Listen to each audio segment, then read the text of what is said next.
The Omid and Kojo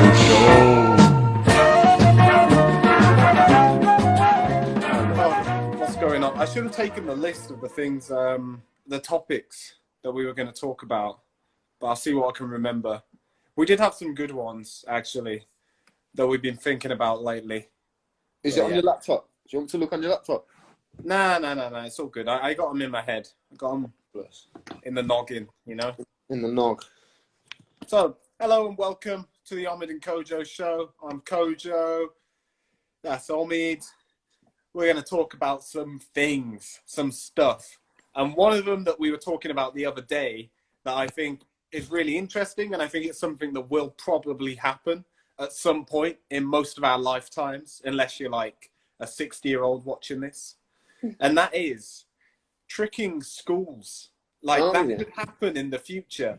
So there's like there's a dance school near where I live, and it's like they have a full curriculum. They teach like normal things, but it is a dance school.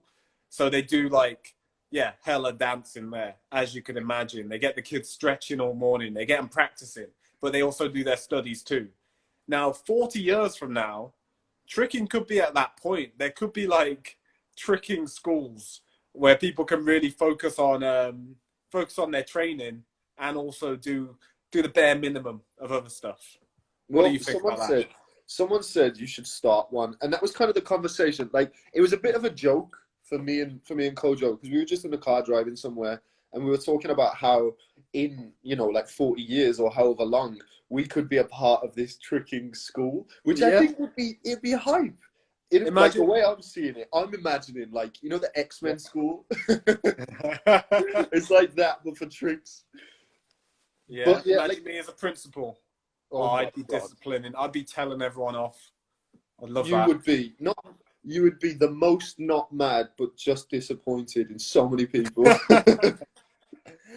Slowly shaking my head at the kids, expecting just telling everyone you're so disappointed. I don't know. I think it's possible. I think it's like time frame wise. Obviously, it's hard to predict, but I think at some point, hopefully in our lifetime as well, that will happen. There is a reason for it as well, because there's we were thinking about with this school, you could attack tricking from a load of different angles. So as well as stretching and conditioning, you're studying stretching theory, the latest in what are the best stretches to gain flexibility. You're also doing a bit of physiotherapy studies, so you know more about the human body, you know about rehabbing and prehabbing, and it's you're training all of these things around tricking. Maybe something to do with performance, so you get good at because there's loads of jobs that could come from tricking, like performing or teaching or being a tricking physiotherapist. There will be that in the future when competitions are a bigger thing. And yeah, there's just a load of different jobs within tricking that will appear in the next 20 years. Oh, where's he gone? Sorry, it was lagging out, so I switched. I didn't realize I was on your Wi-Fi. Oh, right. You on the 4G now? Yeah. Nice. But so what, with everything that Kojo was saying, the reason the conversation came about is because I said, I wonder if education will go down the route of having more specialized kind of schools where it gives people, because we were talking about automation and things like that, how the things that we're always going to have as the human race over robots that can, carry out complex tasks. The thing that we're going to have is creativity. And so it means that in the future, there could be space for more people to be doing creative-based roles that they want to do, just because everything else is kind of taken care of. And the machines don't get tired, and they just do the things that they're programmed to do.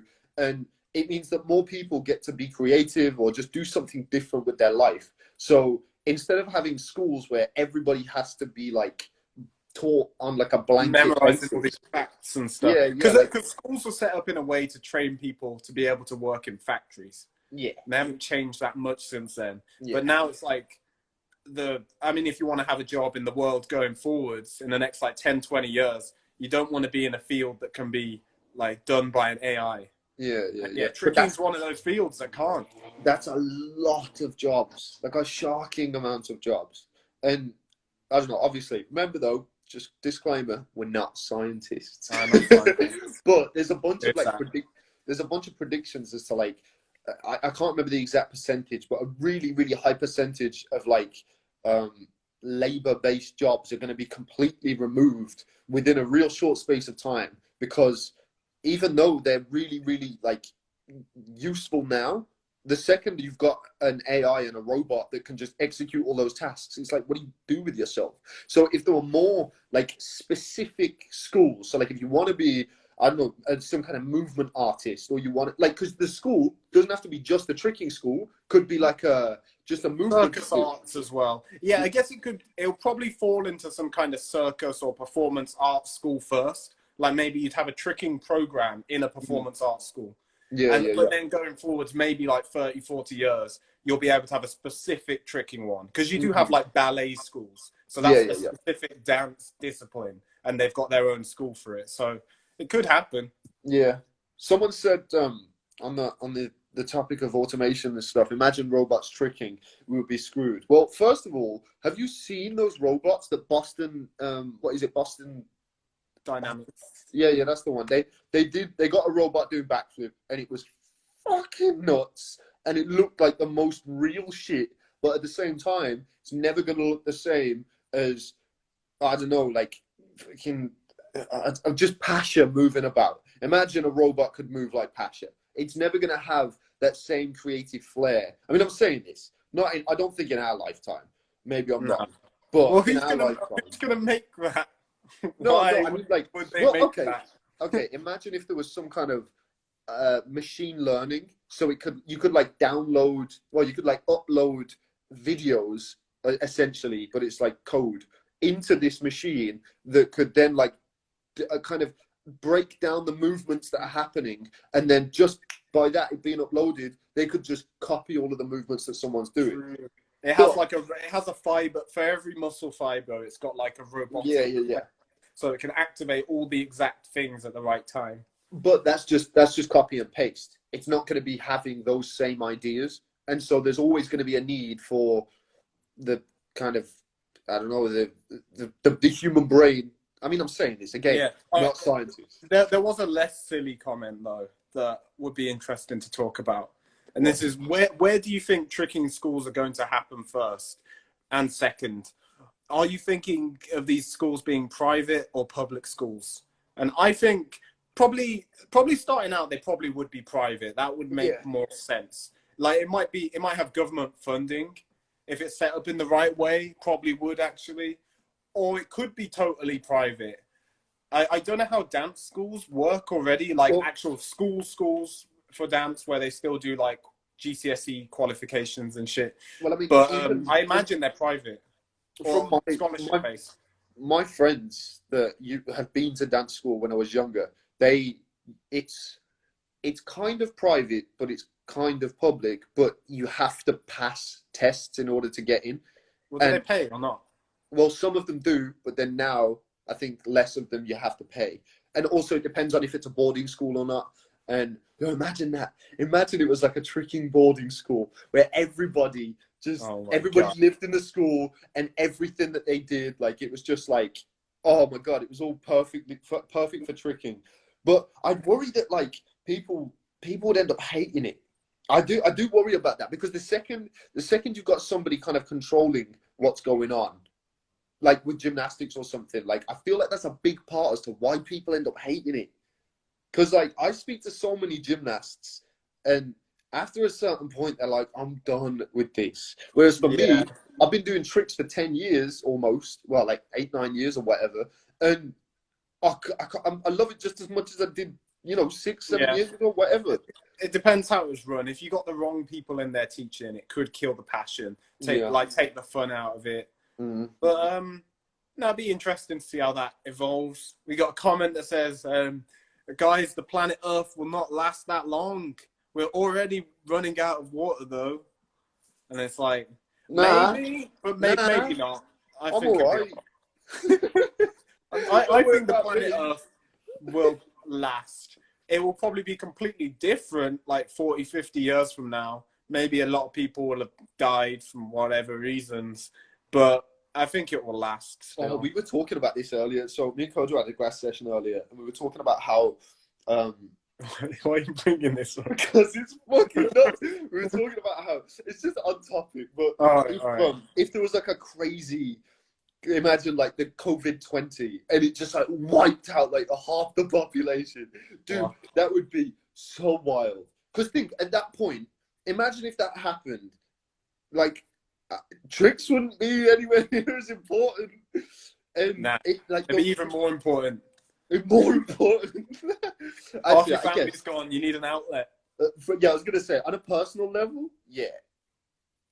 Yo, this comment. So does that mean we should just stop planning for it? Does that mean we should just stop planning for it if it doesn't end? Oh, we just be like, oh, it's gonna end anyway. Don't bother. So I'm just gonna sit down, wait it out until it does. Yeah. I don't know. I think we'll be all right. Hopefully, COVID-20 doesn't come along and wipe us all out, eh? Well, back to the topic. Owen Strick said Japan will be the first private schools for sure. I think that makes sense. Or Korea. Korea has a lot of little gyms as well. They've got a lot of like tricking establishments in Korea. Yeah. It's really exciting in Korea. Like how many trickers there are that are just like going to these different schools that like stem from martial arts, and they do a little bit of everything. Yeah, it's cool to see. I want to go back to Korea. But yeah, what's this? Are you looking at that comment? It doesn't make any sense. Yeah. Kid Clark, you let me down. Yeah, provide context. Full question. So the question says, so which is the overall tech? ? Pops, swings, punches, or vanish/tack? ? What is that asking? That's what's the information we're trying to retrieve from that? It's like parts of 3 questions, but they've all just been thrown into one. The other thing that I was going to say that one of the comments just said, either Japan or the US, because I can't imagine the US maybe going down that route, but it's only because if there's money in tricking in the future. Yeah, that's what I was going to say. Yeah. We got the world ending guys back.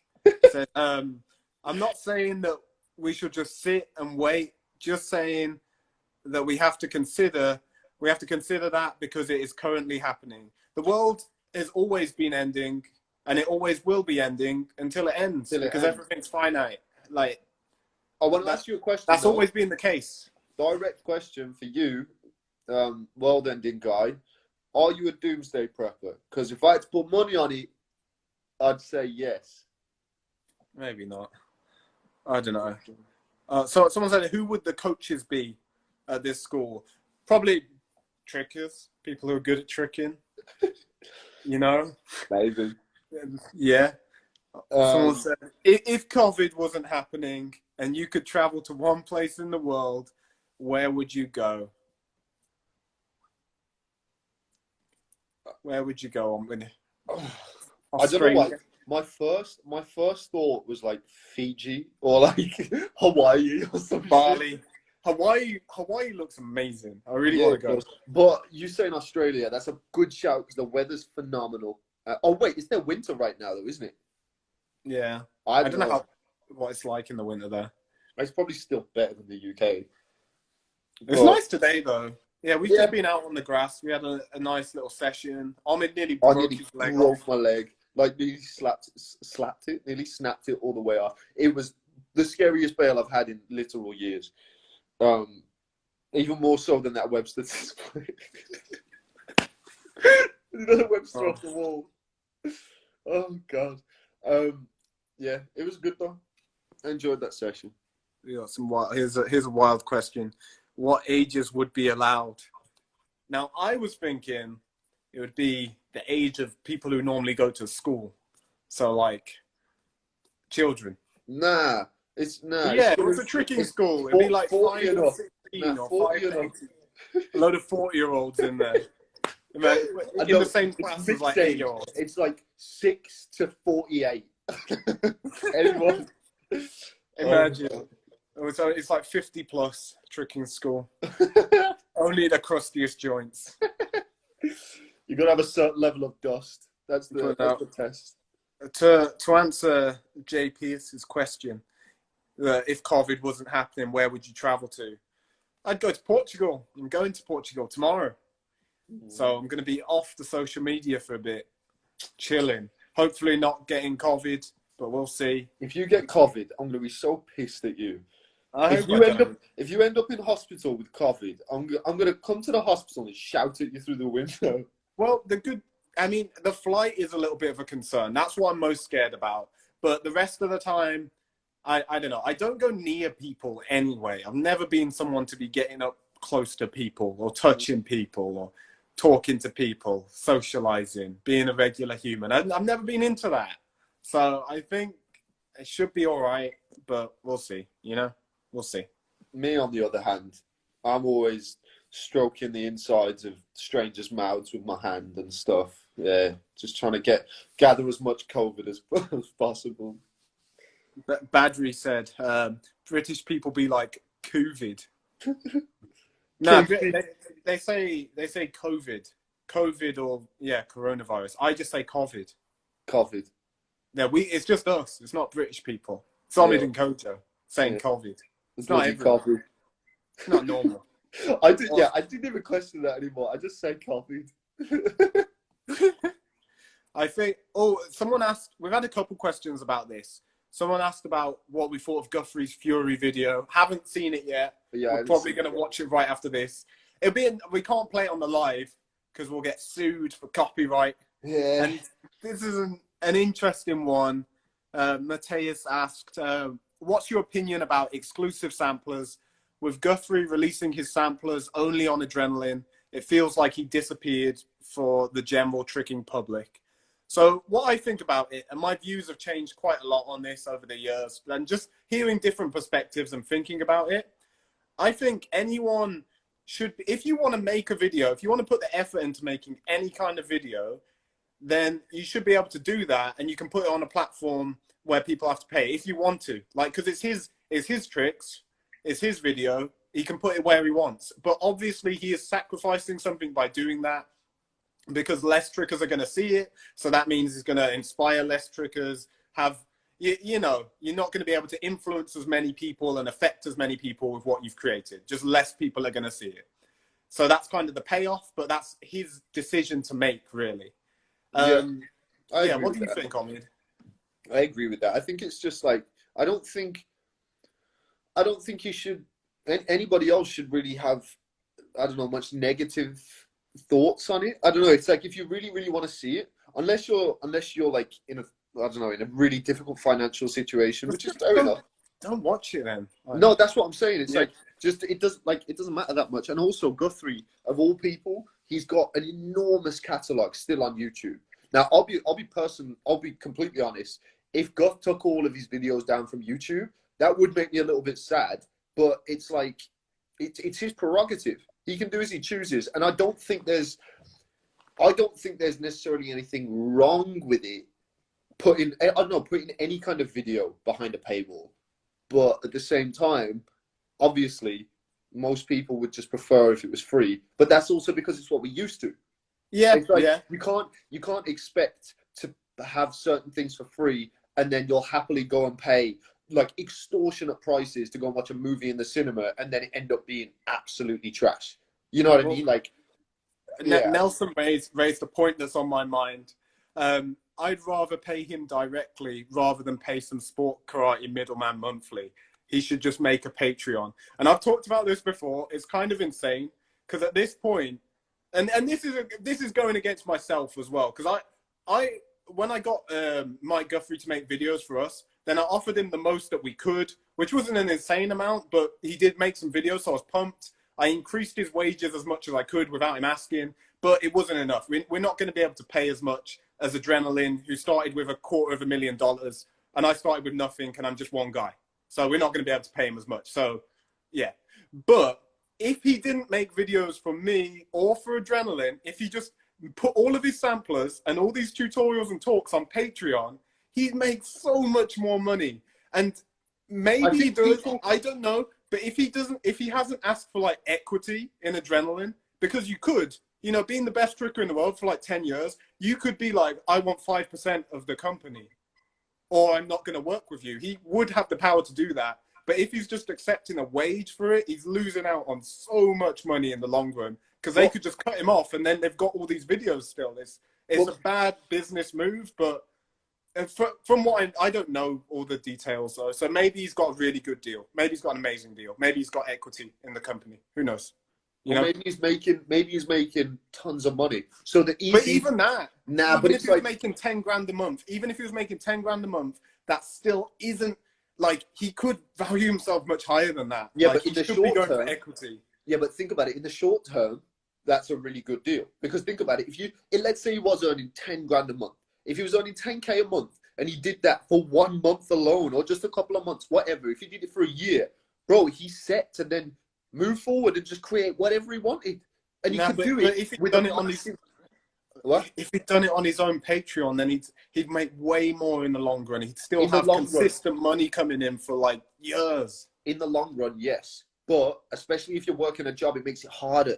It makes it way harder if you're trying to support yourself and a family. Because he's married now, like he's trying to, you know, him and his wife and all this kind of thing. He needs to prepare for the future. So it's like, I know he's not earning 10K a month. Like let's keep it all the way 100. But if he was, then I'd be like, fair enough. But the thing is, the way I see it, I was saying this to you the other day. Like, I know he would get the support from a large portion of the tricking community and just the general movement community as a whole. And I think, especially because of the way it's viewed as like people not wanting to pay, as Nelson said, the middleman, then I feel like people would be even more forthcoming with paying for the content that he was putting out. And I think it's fair enough. He's put literally his entire life into his craft, and he's pushed it further than anybody else in the history of the world. Think of all of that legacy, just putting everything into your craft, being the best for all this time, inventing all these new moves, but then, you know, selling off what you can create from that instead of like building it for yourself. It's just insane to me. You'd have to be offered so much money for that to be worth it without you having a stake in the company. But having done it on a smaller scale, because obviously I'm nowhere near Guthrie, have never been, never will be, like just different people, and he's been doing it since he was a child.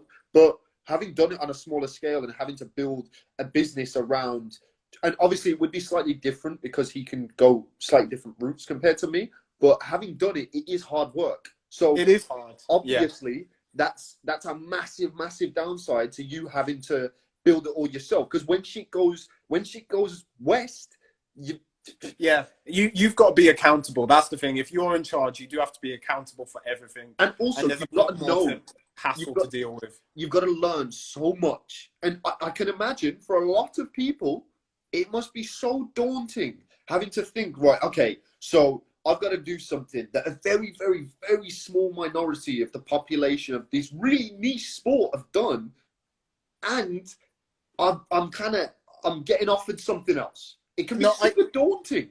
I get, like I get that. It would make a lot of sense. Like all I have to do is focus on my tricks, make this video, I get paid this money every month, and it's chill and it's easy. You don't have to deal with all the faff. I just feel like 10 years in the future, when you kind of learn, when you're looking back and you're like, I could have owned a stake in the company and just had thousands coming in every month without me even needing to make more videos. When I don't think you'd look back on it and be like happy with that decision. You kind of think, I've undersold myself massively. But it just depends. It depends on the person that you are. If you're looking at it long game, and also there'll be other opportunities too. Yeah, like it's fine. But I think it's also a I don't know. I think it's a belief thing, because don't forget, if you've been in the sport for as long as he has, then I feel like maybe it's a little bit harder. It could be a little bit harder to see where, I don't know, and have the belief that you and I both have, where we can be like, okay, I'll take the hit right now and I'll do it myself, but I know long game, I'll be fine because I see where this is going to go. Because for me, I think, again, in 10 years, me putting in all this work and doing all these different things, even if it is difficult right now, And I've gone through difficult periods, like losing literally thousands and thousands of pounds and having my whole life just have to change because of bullshit and because of trying to start this business. I know all of that will be worth it because I've learned. And then in 5-10 years time, I'll be able to like really have built something incredible. Yeah, but it's just circumstances as well. Because obviously we had Kyle around us. So seeing Kyle build a successful tricking business, then that showed us that it can be done, and it can be a sustainable, like realistic income. You can make a living from tricking. And I think if you don't have that around you, I can see why you'd think that you need this company in order, like you can't do it by yourself. Yeah, I can see why you would think that.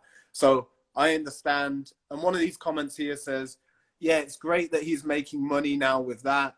He is giving up his influence on shaping the community for it. And in some ways, yeah, you do give up some of that influence. But what does that really get you? He's been able to influence the community for a decade now. And it's like, it could have, it's leverage. You need a skill set to know how to leverage it. If you don't know how to turn that into like an income, then it's worthless, isn't it? And clearly he hasn't been able to turn it into an income without adrenaline. So it's like, I don't know, if you look at like social media as an example, if you look at influencers, you can have as many followers as you want, but for a lot of people, they can't turn that into an income. Whereas there's also other people, you don't need as many followers and you don't need as much influence directly into a community, but you can then turn it into a really successful business. And it's obviously it's really hard, but in my eyes, it will pay off in the long run. And I've already seen it pay off. And I don't know, we just got to keep on kind of pushing, because like, if it weren't for both of us pushing these tricking kind of businesses, and I think because we have the best intentions for tricking and trickers, and because we love it more than most people ever, and we just want to do it more than anybody else, and we just want to push it. So I think because having that, it's going to mean that it's going to be the most beneficial approach if we do just throw ourselves into it and don't have the middleman. Because when you have the middleman, it dilutes it. What? I was thinking, how many times is he going to say this? What? What have you been saying? What? All right. One of these questions. What are your views on gyms and pools opening soon? Do you think it will cause a second spike? Come on, scientific opinion. Inform the public. I think about COVID. I think it will cause the start of the end of the human race, in my opinion, expert opinion. That's what Omid thinks. No, I don't know. Probably, yeah. Maybe, maybe not. Who knows? We just gotta wait and see, don't we? I don't know. I haven't been keeping up to date with it, but it seems like everyone's kind of forgotten about it a bit. Yeah, with the COVID. Are there any other interesting comments? Someone said, "Are you still sponsored, Omid? Are you still sponsored by Adrenaline?" The answer's no. Due to a number of reasons, but initially, obviously, I've got no bad feelings or bad blood towards Adrenaline. Like, just is what it is. But originally, when they were first rolling out the contracts and stuff like that, I read the contracts and I just said, yeah, I'm not going to be signing this, fortunately. I just didn't agree with any of the points, and I said I'd be happy to be involved, but we're going to have to completely change this entire contract because I just didn't agree with any of it. So yeah, and then it just kind of fell apart from there, and yeah, we went our separate ways. But got nothing bad to say from personal experience. And yeah, I'm not going to badmouth them or anything. And I was talking to Omid about this the other day. Like, having adrenaline it's a benefit in a lot of ways for tricking. Like, as well, I mean, obviously there's downsides. Like, yeah, now there's not Guthrie samplers on YouTube or whatever, or stuff like that. But there are benefits. Like, it will help with new trickers, I think. It's a big one for new trickers because they can show their parents and stuff, and they can be like, look, these guys are doing it professionally. And just having a business that kind of presents it in a professional way, it will help with that side of things. It will convince parents that this is a legitimate sport. Yeah. So as much of like the tricking culture we're more about having fun and doing reckless fun stuff and not being like super formal and professional. It is kind of good in some ways that someone is pushing that side of things, because it will help with the parents and it will help with just other kind of business things in tricking, making it more legitimate in that kind of way. So, and also for me personally, it's helped me in some ways because it forces me to like really push my game. Like when I started KTL, then the tutorials on YouTube are pretty bad for a lot of things. There just wasn't much competition. But now there's adrenaline as well. Then whenever I make a video for KTL, I make sure I watch all the ones on adrenaline to be sure that I can make something way better. I don't aim to make something better. I aim to make something like way better. So like being able to have that to like set the bar so I can go do something that's better than it does really push me. If that didn't exist, it'd be much easier for me to lazily make like just a better tutorial than what's on YouTube. But that pushes me to make like really good stuff. So, well, I mean, I think there's space for both, and I think it is good that both angles are covered from, you know, that angle, from that perspective that you explained. So yeah, I agree. Yeah.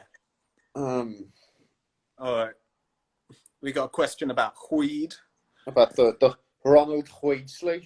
It's illegal. It's illegal in the UK. Can't be talking about that. We don't participate in any such illegal activities. Law-abiding citizens. Bloody law-abiding citizens. Citizens. All right. Bit of meth, though. Oh, yeah. Oh, yeah. Love a bit of meth. Love a bit of meth. All right. Yeah. Any other good questions, guys? In fact, I've got something. This is another one of the things I wanted to talk about. First I'll answer this question. You want to invite Guthrie to the show as well? No, I don't. I think he hates me because I keep talking about it. Because of this, because of you guys bringing it up, then I'm sure he hates me. So probably not. And it wouldn't be allowed anyway. But yeah, it's probably because I keep saying stuff like that, and I don't even like. I'm not even trying to take the piss. It's just, yeah, it's hard. I mean, this is a problem just with me in general, because I'm not good at holding things back. You might have noticed if you've watched a lot of these lives. I'm too honest with things, but when I shouldn't be sometimes, and I get myself into trouble with it. People hate me for it. Kojo got me in trouble. I got Omid in trouble big time by me being being a big mouth, my big fat mouth. Oh, maybe I should keep my big fat mouth shut here. I don't want to open another can of worms. Yeah, exactly. This is how we get into trouble all the time. Having big fat mouths. Because Kojo had a big fat mouth, he kind of got me in trouble because I had a big fat mouth, and it meant that. I'm not trying to open a can of worms. I'm trying my best not to have a big fat mouth. So yeah. So to answer that, no, he probably won't come on the show, to be honest. But yeah, one of the things we did want to talk about. Oh, okay, the guy's his boy up, Niall's boy up. But what we wanted to talk about was habits in tricking and how they affect things. Because one thing I've noticed recently is if you look at the very best trickers in the world, like it's one thing to think about how coaching can kind of transform your technique and make you way better. But imagine right from the very start, if you're learning everything in the right way, how big of a difference does that make in the long run? Because sometimes if you've tricked for like 3 years and you've got all these bad habits, it could be harder for you to get really good than someone who's never tricked before. Yeah. Yeah. I don't know. This is why we need scientists, man. We need people in white coats studying, man. Because otherwise, we're not going to know the answers to this. We need to know. Because, yeah, I don't know. I think the kind of era of like tricking coaches coming into fruition, where like a lot of cities around the world have really, really good tricking coaches. We'll start seeing a good change moving forward. But until we have that, I don't know. Can we get some Shromid merch? A big shrimp tea. Soon, Brett. Soon. So me and Kojo, we're working on some stuff. So yeah, soon. But Yeah. actually, I forgot to mention at the beginning, if you're watching this on YouTube, then make sure you subscribe, because obviously we're getting closer to that 2 mil goal, and we want to get to 2 million soon. So make sure you subscribe. If you're watching live, also go to the YouTube channel and subscribe so that we reach our 2 million subscriber goal soon. Right. Oh, one of these comments. This should just be called High Thoughts with Omid and Kojo. Just to clear this up, if I was high, then there wouldn't be any thoughts coming out of me. You could just blindfold Kojo with a piece of paper, and yeah, you wouldn't be able to see my pupils. I'd be a two-dimensional being. I would just disappear. I'm not one to be having a chat when I'm high. Who's winning the scrap, Omid or Kojo? Kojo. Well, I don't know about all that. Nah, it depends on the day. And the motivations, I think. Yeah. Because some days I just roll over and die, and then other days I'd be like. Other days I'd be asking Kojo to kill me. Like, no, just fucking hit me with a bat. Wait, Danny said, but I think with bad habits and being able to do a move in any way will give you more control. I don't know. I don't think the bad habits help though. I feel like he's going I feel like he's going in a roundabout way, like you with touchdown raise. Maybe that's where he's going with it, because because you found it so difficult and you were doing it so wrong, you had to really, really hone in to get the true understanding, and now you've got an incredible understanding of it. That's true, but it's a different point. But there's people who've learned touchdown raise from my tutorial, who have messaged me and asked me for tips and stuff. They've got it to the point where mine was after like a year, even after I like relearned it after like a year and a half. They've got it to that point in a few weeks. Okay. Because they're just learning it the right way from the start, and they've got this tutorial explaining what to do. So I don't know. I don't think it's a benefit, as well as, even though I overcame that, there was a lot of mental gains from breaking a bad habit, relearning a trick and all that. Learning it right the first time would have been a whole lot easier and faster and better. Oh yeah, of course. I'm not disputing that. I'm just saying it's a different thing. Like, I think you need people that are gonna have to go through the struggle in order to be able to really break it down for people. Because if you just found every single trick easy, you wouldn't have to go through the lengths of really diving into the understanding of it, so that you could then relay that information in the most digestible manner to somebody else. So yeah, but again, it's just a different thing. That's more to do with coaching than bad habits. Yeah, I think coaching really does help you tricking as well. Like, since I started seriously coaching and doing it all the time and giving advice to people in the DMs all the time, then it's really helped my understanding of tricks, like, a whole lot.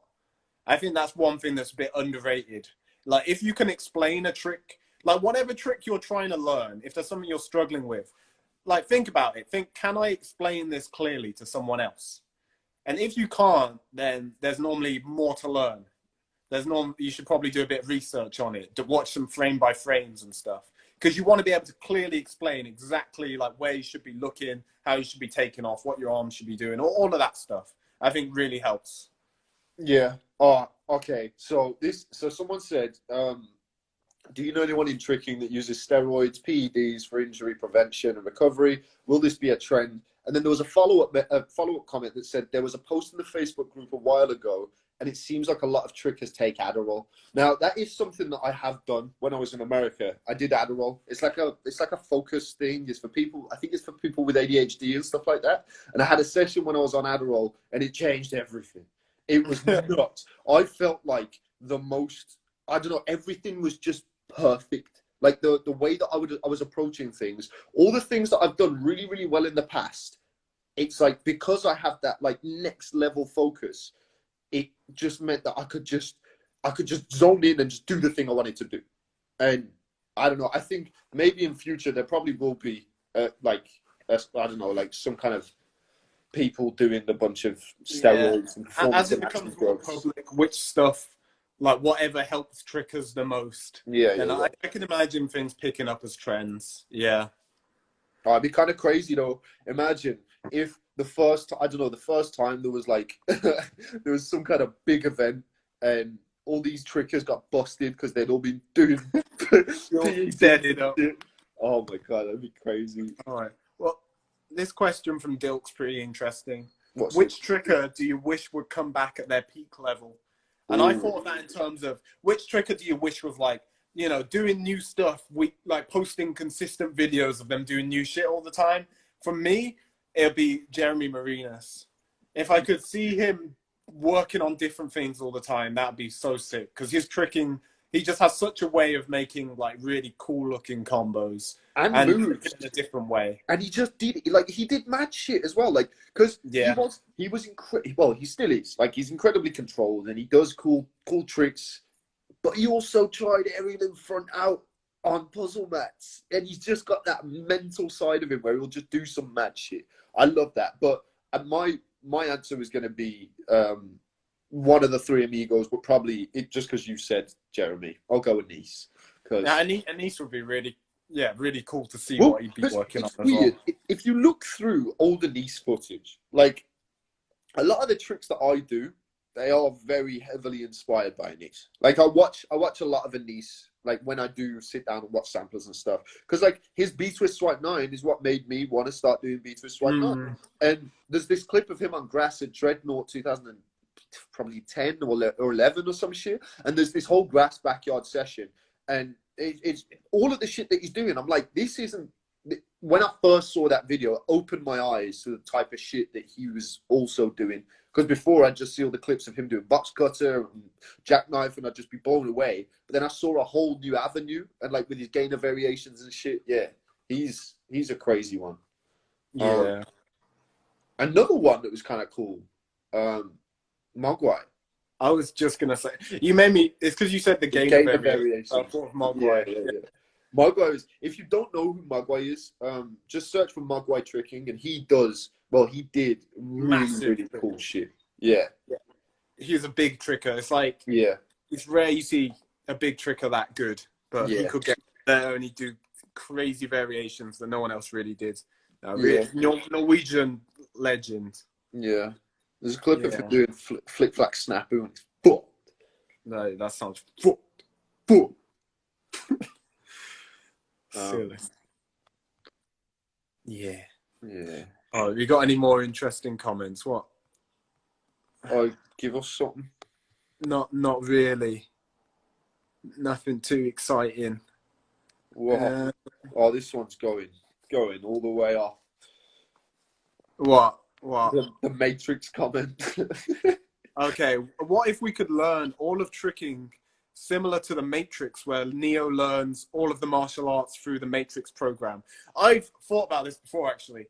Like, if there was some kind of VR or something that fully immersive VR, like you put some nodes on your brain and then you're just out, and you can like imagine, because you wouldn't be physically training your body, but imagine you were training like the feel of the tricks, and you could drill them over and over again. You could spend like 12, 13 hours a day just doing that because your body wouldn't get tired. Imagine how much control you'd have. Like, you didn't even need to do a trick, but you just had this method, some technology method of like mentally rehearsing it. Like, so it's crystal clear. The rules of physics apply exactly the same. It feels the same, but you're not actually using your body. That could happen one day in the future, that would lead to the most, like, you'd only trick once or twice a week to preserve your joints, and you just condition and use this game thing. And then when you do trick, you're doing like Shosei, but like the next level past that. Well, I mean, think, if you're not, you never have to worry about injuries. So everyone will be doing fuck shit. People well, in real life you would. Huh? No, I know, but you get to train it. You get to train it in this thing. So it's like, it's not like when you do it on the floor. You could be like light years ahead in this, like, I don't know, VR type situation. But then when you go into the real world, you can just dumb it all the way down and still be doing cork in, swing, cork in. Because you're doing dub in, dub out swing. You know what I mean? Like, I don't know. That'd be hype. But how far off? Oh, I don't know. I'm not Elon Musk. I mean, I might have had you fooled with all my scientific knowledge, but I'm not quite Elon Musk. One of the older comments that we got was from Dilk. What's the hardest battle you've won? You versus Ilya. I don't know, dude. I've battled some fucking crazy people and somehow ended up winning. Didn't you battle Alex D? Yeah, but I got bodied. Oh, you didn't. I almost brought it back though. Remember that? Well, I almost broke my ankle, and then after I broke my ankle, I almost did a killer combo, and then I think on the last combo I just fucked it completely. So yeah. Who was the best one then? Ilya or Corky or someone like that? I'd say, well, Slava's really good at battling as well. Well, yeah, you beat Slav. I don't know how you beat Slava as Bro, well. I just got mad lucky. I literally just got mad lucky and I played the game. Because that's the most important thing in battles. If you're lucky and you can play the game and you can think on your feet, and you just got to get mad lucky and be able to think on your feet. You can beat people that are way better than you. Because all of those people are way better than me. But I managed to best them because it was a really bad day for them in terms of the tricks that they were doing. And it's a shame because, like, obviously it's not a true reflection of who they are and the trickers that they are, but I just managed to get lucky with it. I battled Hung Gil as well. Hung Gil was Oh, he wrecked me before. I did awfully against Hung Gil. But I beat Daisuke right like the month after he won Hooked. And I beat Will Koenig as well. I don't know how, but what was the hardest one that you've won then? You reckon Daisuke? Probably Daisuke. Yeah. Will Cody's is incredible though at battling. Yeah, he made some stupid decisions. I was like, why don't you just do that other stuff you're really good at and win? But he chose weird things to do. Yeah. Yeah. All right. Do most good trickers plan combos for battles? I think a lot of them do, but I guess that it's down to the individual. Or this question from Dilt's interesting.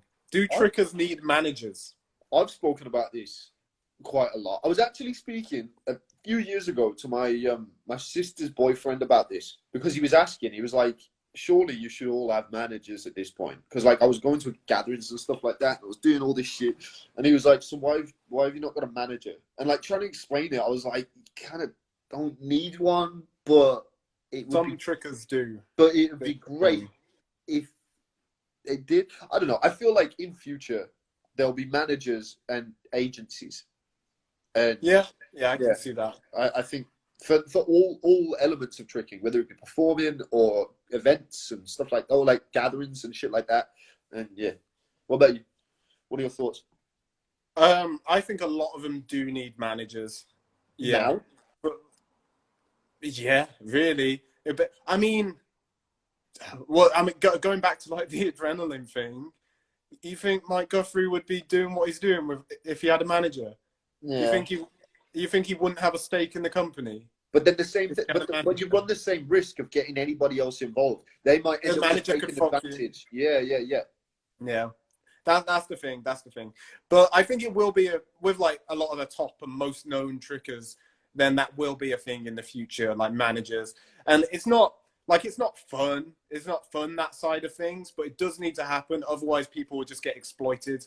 It's one thing. I'm pretty conscious of that with KTL. Like, I try to make sure that I can pay people fairly. And even if I've offered them an amount and then they do they go above and beyond and make a better video or a longer video than I thought they would, then I make a point to pay them extra, like without them having to ask. Because lots of these trickers, they kind of should ask, but because they're trickers, they're not thinking in that business kind of way. But I know that, like, if it wasn't me, if it wasn't a tricker, if it was someone else running this exact same thing, then they'd just get away with it. They'd just pay less than they should, wouldn't they? Well, I mean, like, why wouldn't they? We've already seen that. Yeah, so. Yeah. All right, we got a question from Danny. I already asked that, but Kojo, how do you manage your life with your girlfriend? Because you're not only like spending all that time in training, but as well working 7 days a week. Do you ever just watch a film and stay in bed and shit? Yeah, when I'm with my girlfriend, then we normally watch stuff on the night. Like, I'll stretch before bed and then we'll watch some shit and chill out. I work more when she's not there. When she's in America, then I really just focus on work and training all day, every day. It makes the time go faster and it gets me ahead so that when I do see her, I have a bit more time to spend doing other stuff. But there's plenty of time to do all of that. There's plenty of time for me to work every day and train and spend time with her. because I'm not doing anything else. If you're not, like, if there's no wasted time in your day, like, you could spend 8 hours working, you could spend 4 hours training, and then there's still 4 more hours. Like, yeah, you got to eat and stuff like that, but there's plenty of time in the day, and we train together as well and stuff But like that. it also means, like, if you're on top of your, I don't know, your bad habits, any of the bad habits that you might have, like, you know, waking up late or anything like that, then you you just have to take control of your life a little bit more and have good time management, and you can fit everything in. Yeah. And then and another question here. Can you still get good at tricking with a 12-foot tramp when you're 5'10"? Like, why wouldn't you be able to? So first off, you got a trampoline, so you're in a better position than a lot of the trickers in the world. I try to be super grateful for my trampoline every single day, because having access to a trampoline is such a hack. Like, you're so blessed. Beyond the people who have like their own gym, just having a trampoline puts you way above everyone who doesn't have a trampoline, like in terms of your opportunity to get good. So you got that going for you. 12 foot's plenty big enough to get as good as you need to get. Yeah. And being 5'10", it's on the taller side, but I mean, that's still shorter than me. Like, it's not a bad height for tricking. Yeah. Yeah. Well, okay, so the follow-up kind of question from a different person was, what do you think the best body type for tricking is? Now, we've obviously covered this quite a lot, but yeah, in terms of my personal opinion, to the type of, like, the things that I enjoy watching most, it's someone who's on the bigger side, and it doesn't necessarily need to be like someone who's just taller. I prefer people who are larger as a whole. Like, if they you don't want to be wiry and tall, like really skinny tall people, and that looks bad. Yeah, but I think even if they're, you know, way shorter than me, but they're stocky, watching tricks like that, it's so much more interesting than watching someone who's really small and skinny. But for efficiency and effectiveness, then the smaller and skinny you are, kind of the better. Yeah. If you just look at, in terms of like the most difficult tricks people can do, then you're not going to find someone that isn't tiny and pretty skinny.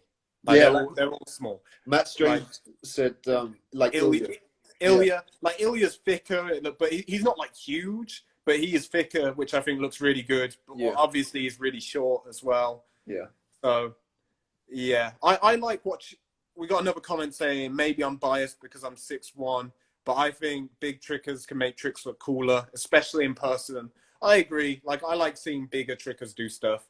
If someone, even if they're pretty good, if someone's really skinny, even if they're like taller, then I don't normally like the look of it. It just looks a bit flimsy. I like to see some strength behind movements. So even if you can do hard things, if it's just like you can do it because your shoulders are so thin and you can just get round, I don't think that looks as good as someone with a bit of muscle on them doing it. But that's just, we all want to see something that kind of reflects us too. So there's personal bias coming into that, probably. Well, yeah, saying that, but Dan Pitlock's always had a special place in my heart. Like, when he was killing shit, like, and all the years prior, he's way bigger than me and probably way bigger than I'll ever be. But his tricks have always just looked phenomenal. He's the one. Him and Danny Graham were the people that made me realize, like, when you're bigger, the tricks just generally look way better.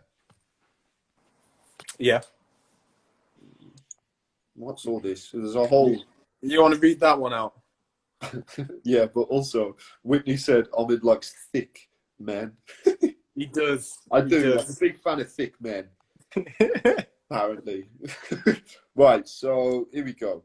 We got War and Peace real quick. So yesterday I talked to a friend and we were talking about how much the human body can adapt at the age of 25.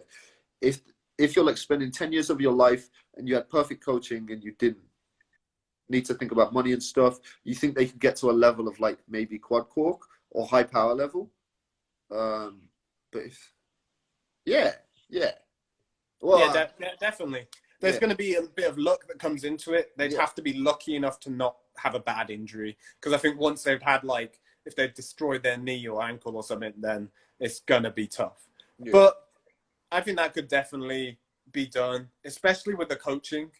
Like, if anyone was coaching, if you had, like, full coaching right from the start, you could get so good, even if you were starting at a much older age. Yeah. Like, I think of people I've taught. Like, I've taught people in their 40s, and they pick up moves faster than I did because they got me coaching them, you know? Yeah. So, yeah. All you need is your own personal Kojo. That's what you need. Well, I'm really lucky in that regard because, like, obviously, we're just chatting shit to one another all the time, and it's useful. It's really useful. Yeah, it is. Deal. Deal. Oh God. Oh, what's going on? It's lagging out. Can you see me? Can you hear me? Chill out, man. Freaking out. We've only got a few minutes left. This has been a nice little chat, though, just about stuff. So someone said Shosei has been tricking for like 6-ish years, and it's like more than that, more like 7/8, maybe 9. You know, well, probably 8, because he was a little kid when he started. He was like 6 or 7, wasn't he? And he's like 15 now, so more than that. But when it's a kid, it's a completely different story. Like, children are going to be able to progress way faster than an adult for a load of reasons, because they can be 100% focused on their training. They don't have any other shit going on, apart from like school, but that's nothing compared to being an adult and having to do all the things you have to do. And also they've got a load of free time, and they don't ache. Their bodies aren't going to be sore after a hard session, so they can hard session again the next day. An adult just cannot do that. They get way less injuries. They recover from their injuries way faster. They're coming from a starting point of being super flexible. Kids don't have to build flexibility. You just lose it if you don't stretch. So if you're a kid and you're already doing all these flexible movements, then you'll just keep that flexibility.